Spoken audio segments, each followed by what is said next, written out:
لعبة الملاكمة لا تجوز لأن فيها الضرب على الوجه، والنبي صلى الله عليه وسلم يقول إذا ضرب أحدكم أخاه فليتجنب الوجه، لا يجوز ضرب المسلم على وجهه أبدا.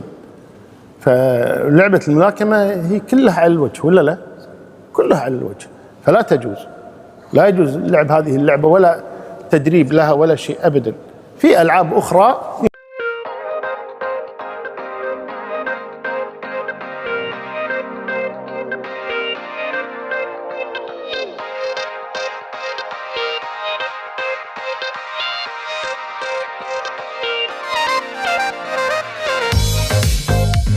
بأسباب، يعني مثلا الملاكمة على سبيل المثال أو بعض أنواع المصارعة يسمونها الحرة، طيب فيها ضرب على الوجه وفيها كسر وفيها شق وجرح وإيلام، يعني الإيذاء يعني بدني واضح.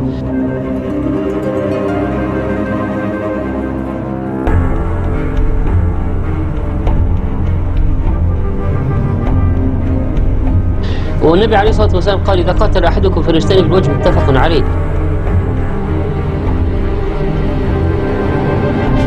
ولذلك ذهب مجمع الفقه الإسلامي إلى تحريم لعبة الملاكمة التي فيها ممارسة الضرب على الوجه الذي يصل للعمى والتلف الحاد في المخ والكسور البليغة والموت.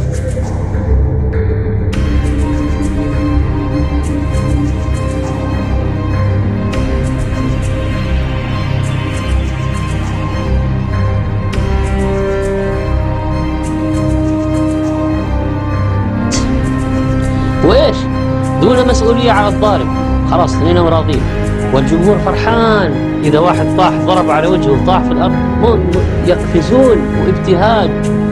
وين ولا تلقوا بأيديكم من التهلكة. في أفكار تتداول عجيبة غريبة، أفكار نسميها أفكار استبدادية، أفكار استبدادية من طرف واحد تتبناها الماسونية العالمية. الماسونية شعارها السلام، المحبة، الإخاء. في ناس يشككون في وجود الماسونية وما إليها لا موجود. لا حول ولا قوة إلا بالله، وحسبنا الله، حسبنا الله ونعم الوكيل في هذه المسؤولين، حسبنا الله ونعم الوكيل في هذول اللي يشوفوا العدو ديالهم غير التربية.